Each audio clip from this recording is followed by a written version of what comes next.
Hey there, Russ here. Welcome back to the shop. Okay, let's do this part 3. We're going to glue up that box that I cut and trued up on, did the shooting on it to make them nice and square. So I have my 4 pieces here, and I have my top and bottom pieces. And this part is pretty cut and dry. There's not much here probably to show, but we're going to go through it. And yes, my next video is going to be where I go from start to finish. And in that video, I'm also going to show you how to take this design and actually do a 3-corner match on it. And we'll go into all that on that next video. For now, let's take a quick look here at what we got to do, how we're going to prepare, and how we're going to get this glued up. So, first off, let's talk about grain match. On a 3-corner match is where you take the board, and when you alternate your pieces, if you cut it right off of one straight board, you would get a match. This is what the board would look like before you cut it. So you cut one of the pieces and then the other piece, and they go back to what the matching first one and then the matching second one. So these are the front and back, and these are the 2 sides. But this didn't come out of one board. So on this glue up, I don't have to worry about grain match because it just isn't going to happen. When this board was, before I cut it, it was a piece of paneling, a floor panel, about 4 foot long, and it came looking something like that. This board had a turning groove, and I cut those off, and then I cut it in half this way and then cut it into 4 pieces. So there's not going to be any grain match. I wasn't worried about a grain match on this. If you want, you can take and do a grain match, and like I said, I'll show you how to do that on the next one real quick. So when we do the full thing, because I'm going to go start to finish on the whole process, and we'll see how we can do a 3-corner match. And I'm going to show you how to do that, cut that board up easily by using what I call my magic board, and you'll see what I'm talking about when we do that. So let's go ahead and let's see about doing this now. Because of the way this is, we're going to take, and we're just lining up every other one, just like so. And if I'm happy with the way it looks, then I'm ready to do a glue up. So I use one little quick piece of tape is how I do it. And when you glue these up, you can do it lots of different ways. Probably the easiest way is just to take, and we're going to glue this on here, tape this on here, and down the center. Then I'm going to take and line up these first 2 here to each other with my fingers. And when I'm happy, and I'm kind of pulling them next to each other, they don't have to be super tight. And then I set it down a little further for the second board. Now let's line up the third one, holding this up. And when I'm sure I've got this where I want it, I pull it down. There's 3.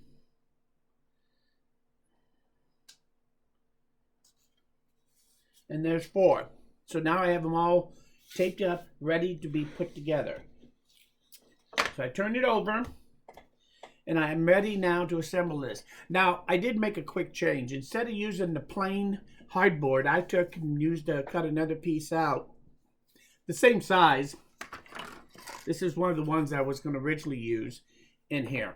And because I took this and I put leather on both sides of each of these, so as to give it kind of a better finish than what it would have with just a plain board, I thought, oh, what the heck, I want to do something with some leather.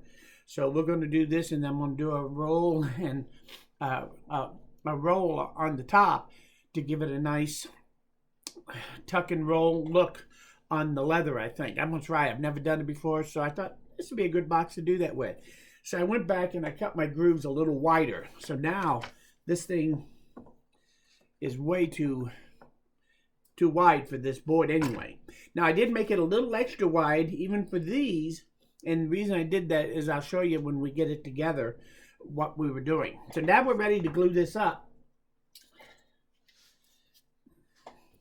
So we just lay it out, and let's put some glue in there, and you just smear the glue around. You can do this however you want. I'm not going to put too much in here, but you do want to put a little bit of glue directly in all your grooves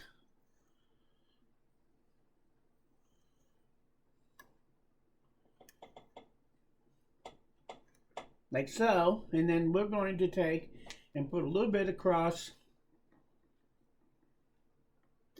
each of these joints, put a little bit of glue on them.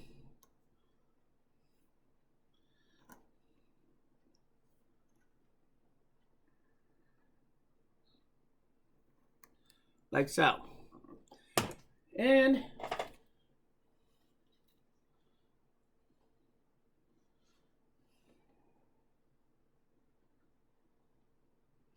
just kind of smear it around on all the joints. Get as even as I can.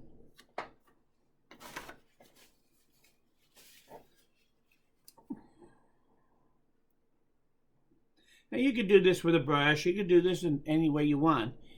But now that I've got them all spread out with glue, now we want to glue this up into a box.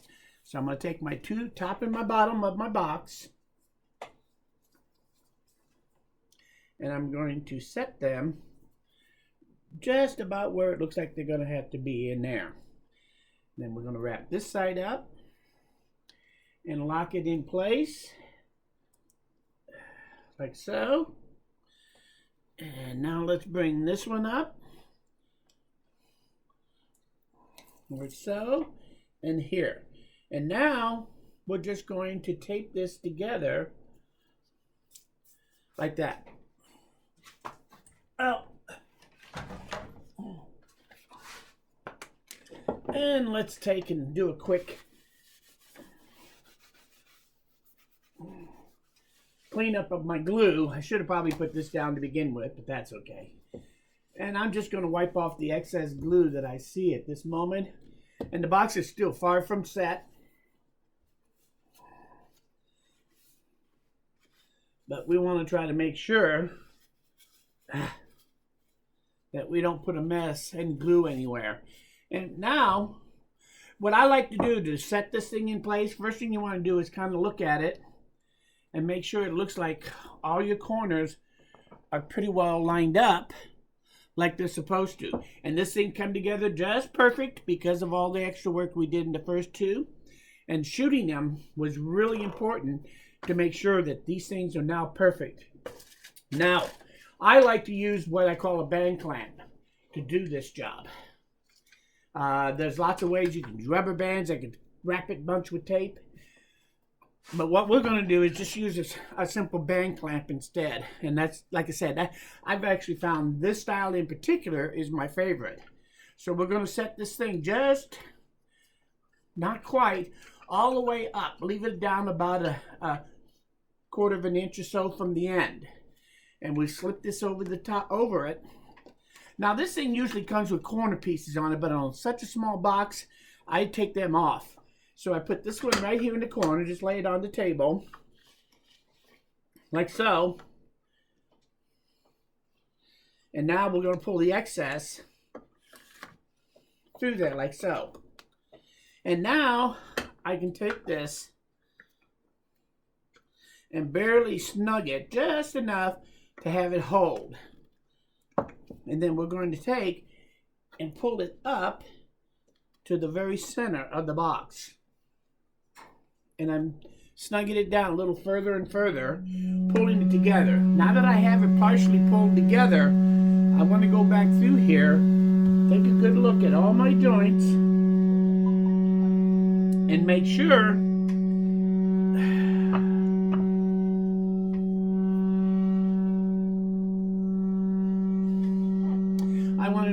that they're pretty good and lined up. This is the point where if you don't make sure these are all lined up as you snug this down, it'll get crooked and it'll stay crooked. So now that I'm happy with all of these, I'm going to come back through here. And again, I'd try to, if it was a very deep box, I would use 2 of these. But because it's just this, I'm only going to use 1 on this one. And I'm just going to tighten that up till it's pretty good and tight on there. And I'm going to go one more time and look at my joints. You'll see there's very little squeeze out. And I make sure all my joints are set. This thing is now done. Now, what I was talking about earlier, what I want to do to this is I want to take, and I just glued with spray adhesive some of this leather that I got from a craft store. It was a bag of potpourri pieces. So, and what I want to do is I'm going to push these pieces down and push the other one up so that they're in the inside edge of the box groove. And so there'll be a gap here and a gap on the bottom there. And the reason I'm doing that is that I'm going to take this, when this sets up and dries, I'm going to take a piece of this and cut it, and then I'm going to tuck it and glue it in that groove. Well, let's do it here. Like so. And then I'm going to wrap it up over the top. I'll miter it on all four corners, and so this will have a piece that will tuck up under there, and then it'll just roll up over onto the top edge to kind of cover it. And we're going to see what that looks like when I'm done. So I'm kind of experimenting with this stuff here. So I have my leather pieces there. So let's take, and in order to make sure that it's tight to the inside of the groove on both the top and the bottom to give me my outside excess area, I'm just going to take and put 4 clamps on this thing.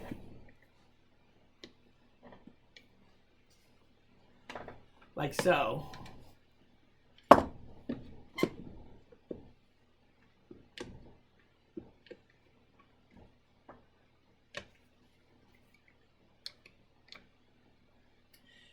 And that is squeezing. It's not affecting the joints on the box. They're still in good tack because this is holding it.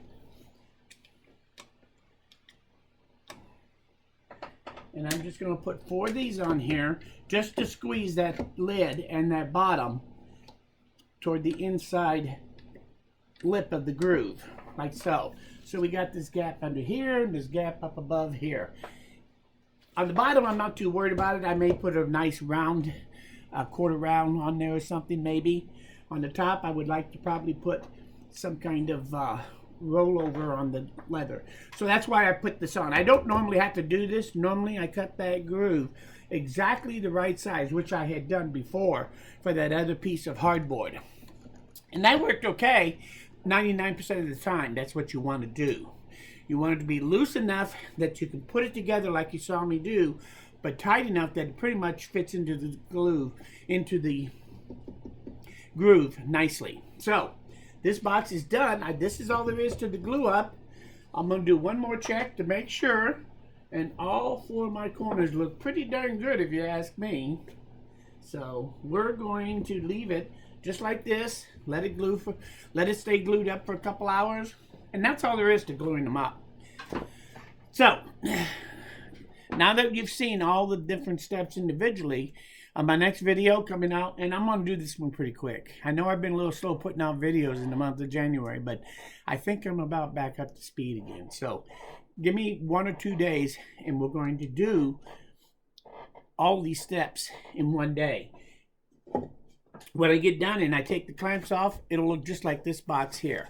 And of course, all you have to do with this box is take it over, set up your blade, the thickness of this board, and put your fence out so that when you cut your groove and you rotate it, push it through, rotate it, push it through until you've done all 4 sides and it cuts apart. And the only thing you want to watch out for is you're not squeezing that box while you're cutting this free, and then you'll have a lid free of that. I probably will take a couple minutes, and I'll take this box here maybe, or this one, and we'll cut it on the table saw. I'll cut the lid loose from the body so you can see how I do it, and that way you'll be able to watch out for some of the things that could go wrong when you cut the 2 apart. So this box here is nothing more than glued around all the plywood, top and bottom, and on the inside of the miter joints. And that will be more than enough to hold this box together without having to put anything reinforced in there with either dowels or with keys. Or maybe it's too late to even try to put a spline in it. But if you wanted to, if you're worried this box was too wide, then you might want to consider that. We'll talk about all that on the next video if you want. since I took so long on this one already. But I think that's it. So we've done all the different steps. I kind of did them a little here and a little there. And you can watch all three again if you want to see the different pieces and the nuances of doing this. Or you can wait till the next one and we'll go over everything, like I said. And on that one, I'll show you how to do a 3-corner match on your board. Just use a straight piece of board and you'll be able to cut it into your alternate pieces. Front, back, side, front, side, back, side. All off of one in a row so that the grain then will match on 3 of the 4 corners without any problem. So, and I'll show you all that on the next one. So if you have questions about any of this, don't understand something, if there's something you missed that you want me to explain better or to show you in a video, let me know. I'll be more than happy to take the time to do it, even if I have to do a quick 3-minute video. Just leave your comments of what you think and what you want to do or what you want to see. And be ready, because in the next couple of days, we're going to do it all in one fail swoop video, non-stop. So how long is that video going to be? I don't know. It could be a new record for how long one of my videos is. But hopefully not. I'm hoping to keep it under 20 minutes, but we'll see how it goes when we do it. But once you do this and you learn all this technique, I can do this whole box from start to finish, no camera or anything. I just get up and do it without presetting anything. I can grab a piece of wood and a piece of plywood, and I can make a box in less than 10 minutes easily. So, and also, once we cut these apart, I'll show you real quick about how maybe we can do a hinge, a wood hinge on one of them. And on the other one, I'll show you how to make it into a slip fit box. So that you can slide it on and off and get a nice snug fit for it to fit down on there. So, and we'll go over some of those ideas here in the next video, I think. Or the video after that if we have to. I think that's about it. Any questions? Any comments? Just leave them in the comments below.